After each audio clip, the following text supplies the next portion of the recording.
मुझे तबीयत खराब होने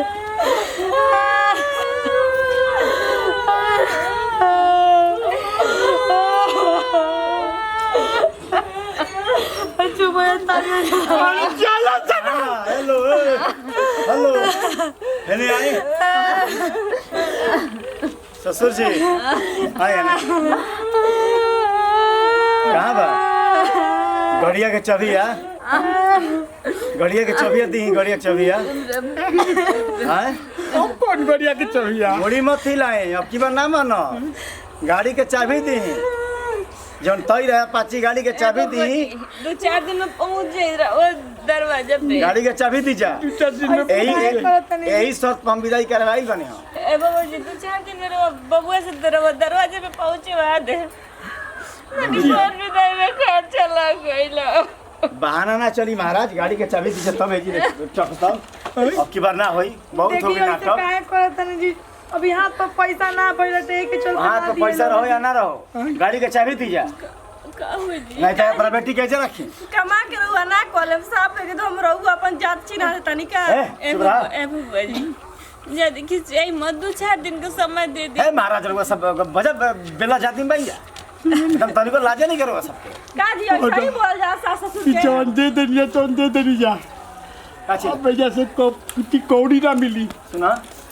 गाड़ी के चाबी अपना बाप से देवा हुआ तो भेजी शरीर निकली कैसे कहत हैं जी बाप कि राउर बाप ना हो राउर पापा ना भइल हो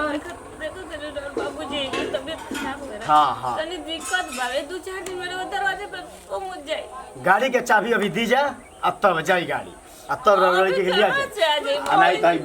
आई बैग ले जाकर रखी जाए जी आइए तो दे बाबू जी ऐसे मत करिए तो अजी समझाई ना देखी ना बहुत हो गया लौटा है तो सुन ली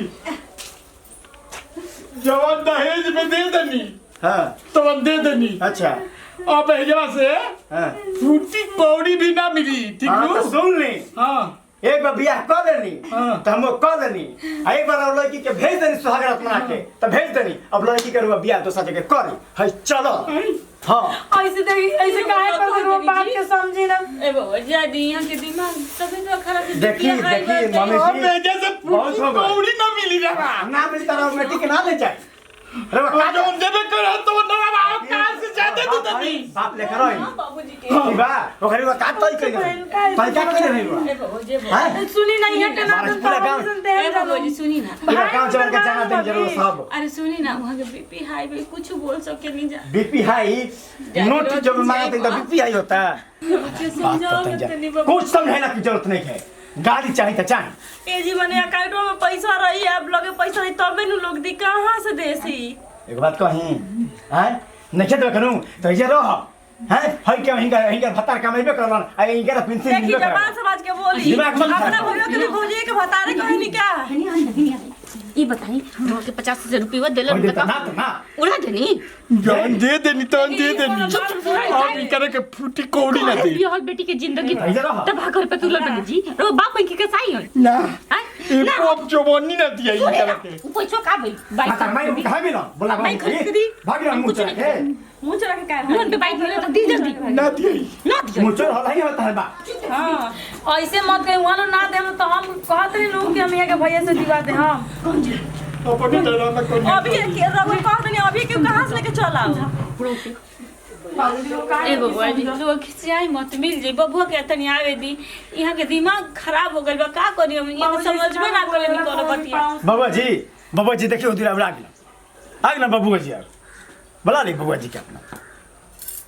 गाड़ी दीवाई हमारे ऐसे ना चाहिए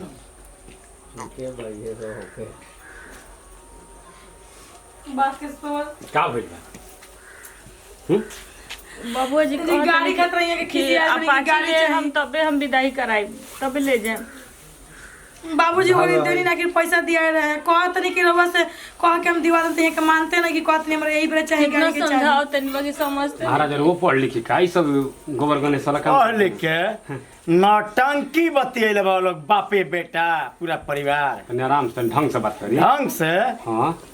ए बाबू बड़ है यही से इज्जत करता है नौटंकी मत बतिया गाड़ी चलावे तो अइबे ना करेला तो लोग गाड़िया लेके करे क्या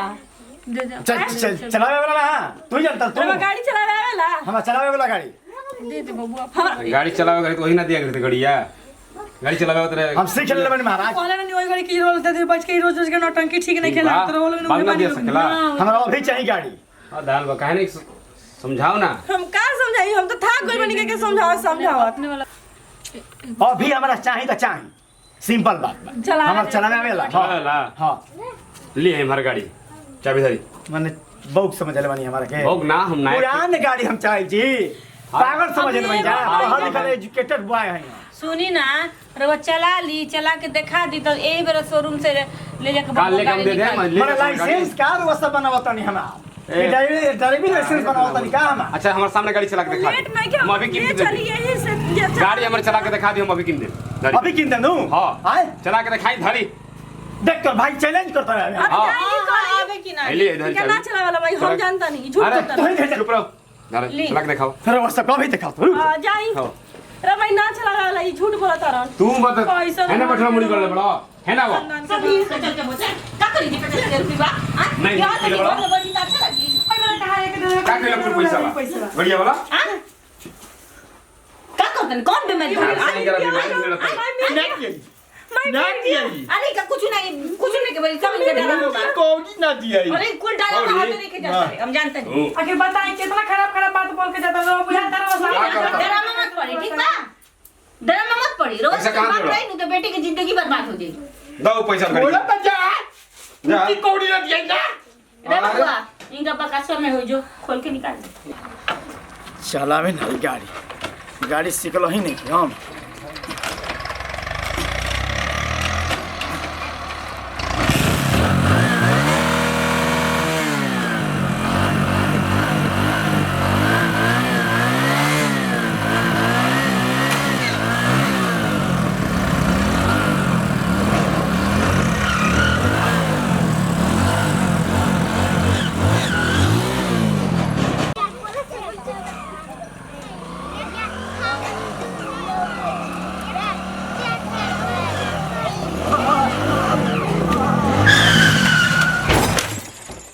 हम कल कलान ले खाल से घर में वही बेर दिया को रहे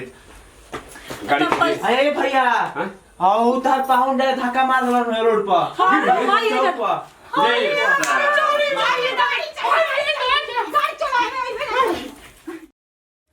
नमस्कार प्रणाम हम आप सबके भाई रंजीत शर्मा चंदू और हमारा जो बड़ी चाहत यादव जी सीमा सरगम जी मनोरंजन पाठक जी अनुराधा और जी। अनुराधा रागिनी जी बिल्कुल। आप सबके प्यारा चैनल बाटे 99 AM कॉमेडी मूवीज बिल्कुल। तो इस चैनल पे बहुत सारा प्यार आप सबके मिल रहा बा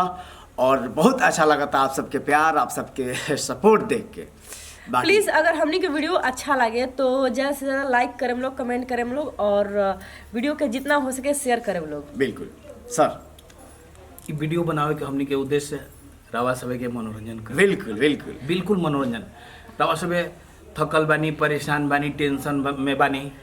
वीडियो देख के थोड़ा सा मुस्कुरा ली अरे बस यही यही काफी करना। बा। काहे कि आशीर्वाद देते हैं। मनोरंजन सर वालों के बीच में सिर्फ मनोरंजन देवे खातिर आवे नहीं बिल्कुल। हमनी के उद्देश्य से कोई भी वीडियो से वालों के भावना के आत्मा के ठेस पहुंचावे के उद्देश्य से ना रहेला